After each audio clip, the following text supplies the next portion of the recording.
One thing you cannot deny is that Haiden Deegan is dominating this outdoors.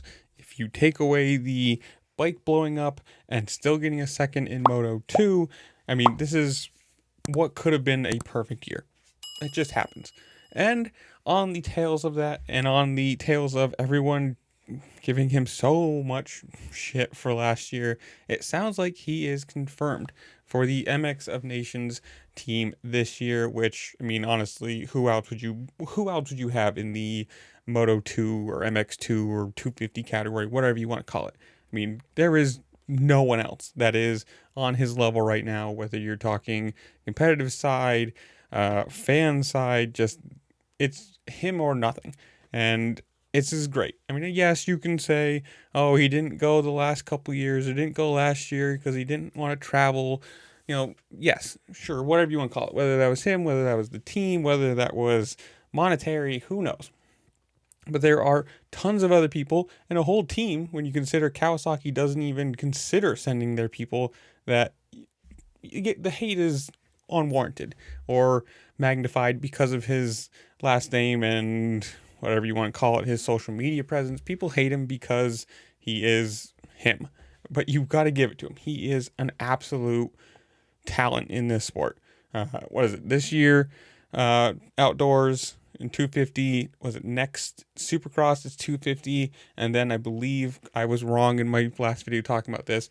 I was corrected that was it next outdoors he'll do the 450s, I think. Correct me if I'm wrong there again, but I mean this is your future. If you're into this sport, this is the next 10 years. What is he, like 19 right now, something like that? He's going to be in this sport for a very long time, and unless he gets to the 450s and it is an absolute dumpster fire washout, he's going to be right up there competing for overalls, wins, podiums, whatever you want to call it. I mean, he looks miles ahead of everybody else right now. And yeah, you can say in the that one race where Hymus went 1-1.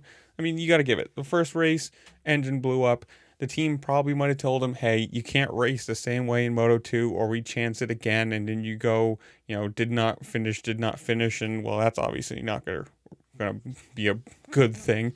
But otherwise, he's looked like this could have been a perfect season. This is a dominant performance.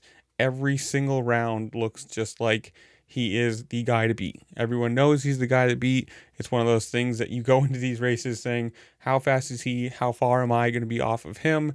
And whether you love him or hate him, he is great for this sport. I mean, big social media following. He's on ESPN talking about different things. Like, who else do you see this? You get Colt Nichols on Pat McAfee. Otherwise, nobody in the quote-unquote mainstream side of things. But to me, this is great. I'm a Deegan fan. I don't really care one way or the other. If you love him or hate him, that's personally all up to you, and that's fine. But you cannot deny, whether you hate him as a person, you hate his social media presence, whatever, you cannot deny that he is miles ahead of everybody right now in the 250 class, and he is the perfect choice for the MX of Nation MX2 side of things. But I don't know, so I'm gonna leave it. You guys down in the comments below, tell me, who do you think joins him? Is it I've seen Plessinger and Tomac? I don't know. Who do you think is going to fill in the open and the 450 side of things?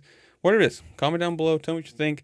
While you're down there, make sure to like, share, subscribe, do all the fun things this platform allows you to do, because it really just helped me out and I appreciate it. And with that, I'll see you later. Peace.